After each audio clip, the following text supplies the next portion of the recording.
Magandang araw po. Pag-asa Weather Update. Alamin ang lagay ng panahon ngayong araw ng Sabado, September 16, 2023.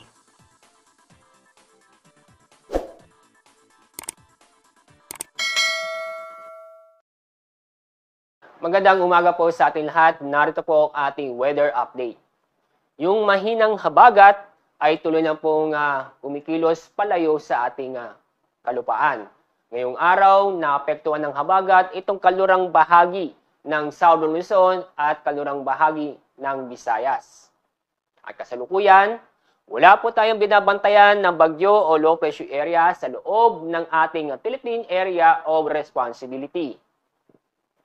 At sa ating magiging lagay na panahon ngayong araw, ang Palawan ay makakaranas ng maulap na kalangitan na may tsansa ng mga kalat-kalat na pag-ulan at thunderstorm. Samantala, ang lalabing bahagi ng Luzon kasama ang Metro Manila, ganun din po sa buong Kabisayan at Mindanao ay magiging maganda at maliwas sa panahon.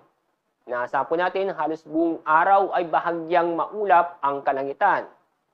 Mainit na panahon ang inaasahan po natin ngayong araw, lalo na po sa bandang tanghali o sa hapon. Pero may tsansa pa rin ng mga isolated na mga pag-ulan dahil sa mga localized thunderstorm. At sa mga nagbabalak pong pumalaot, safe naman po dahil inaasahan po natin na magiging banayad hanggang sa katamtaman ng pag-alon sa buong bansa. Sa weather outlook, inaasahan po natin ang habagat ay wala na po epekto sa ating bansa bukas.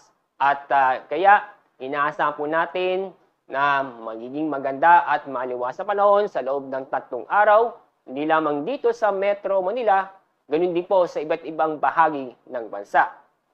Pero may chance pa rin ang mga thunderstorm kung saan magbibigay ito ng mga biglaang buhos na ulan.